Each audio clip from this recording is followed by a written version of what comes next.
Bonjour et bienvenue sur ma chaîne Plaisir de lire. Je vais vous lire aujourd'hui un extrait qui est intitulé « Qu'est-ce que l'estime de soi ?» tiré d'un livre de Susanna McMahon, Le psy de poche. L'estime de soi peut se définir de bien des façons. Elle consiste à s'aimer et se respecter soi-même, à se mettre à la première place et à répondre à ses propres besoins. Elle consiste à s'accorder la considération que l'on mérite, c'est-à-dire la plus haute. Il ne faut pas se contenter de s'aimer soi-même, il faut se comporter vis-à-vis de soi avec amour, en toutes circonstances. La façon la plus simple et la meilleure de concevoir l'estime de soi, c'est d'imaginer que l'on aime profondément quelqu'un, que l'on a toujours le plus vif plaisir à rencontrer cette personne et à lui parler, que l'on ne souhaite rien autant que passer du temps avec elle, que l'on pense à elle avec tendresse et que l'on s'efforce de tout faire pour lui complaire.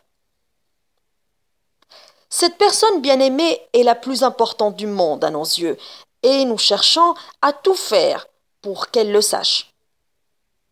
À présent, mettez-vous à la place de cette personne et agissez exactement de la même façon vis-à-vis de vous-même. Voilà ce qu'est l'estime de soi. S'aimer, prendre soin de soi-même, c'est exactement le contraire de ce que l'on nous a appris à faire et à penser. On nous a appris à estimer les autres ou des éléments extérieurs à nous. On nous a appris à mesurer notre valeur personnelle d'après ce que nous possédons ou d'après la façon dont on nous aime. C'est la définition même du moi faible. Notre valeur dépend des facteurs extérieurs à nous-mêmes, d'éléments dont nous n'avons pas la maîtrise. Quand l'opinion que nous avons de nous-mêmes est fondée sur l'amour d'un tiers, sur notre emploi, sur notre salaire ou sur notre réussite, nous sommes dans une situation à haut risque. Nous nous exposons à de cuisants échecs. Tous les facteurs extérieurs à nous-mêmes sont éphémères et transitoires et ne sont pas nous. Nous n'avons aucune garantie de les conserver.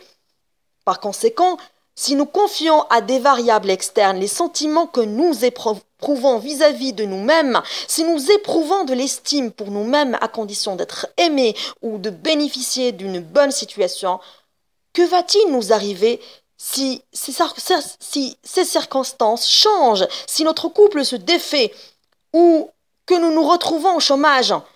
Notre estime de nous-mêmes s'évapore en même temps que les circonstances qui l'avaient générée.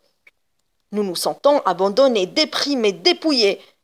Cela a beau être la façon normale de faire en Occident, c'est fou. Car tout change en permanence. Alors, pourquoi lier notre estime de nous-mêmes à des facteurs qui nous échappent? Rappel, les seules choses dont nous avons la maîtrise, ce sont la façon dont nous nous percevons nous-mêmes et nos actes découlant de ces sentiments.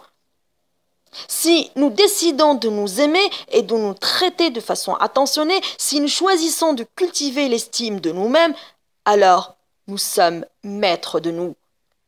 Nous ne risquons pas de perdre notre estime de nous-mêmes.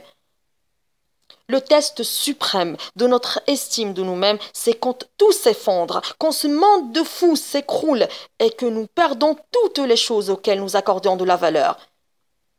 Si nous persistons à nous aimer et à savoir que nous sommes aimés, c'est que nous possédons l'estime de nous-mêmes.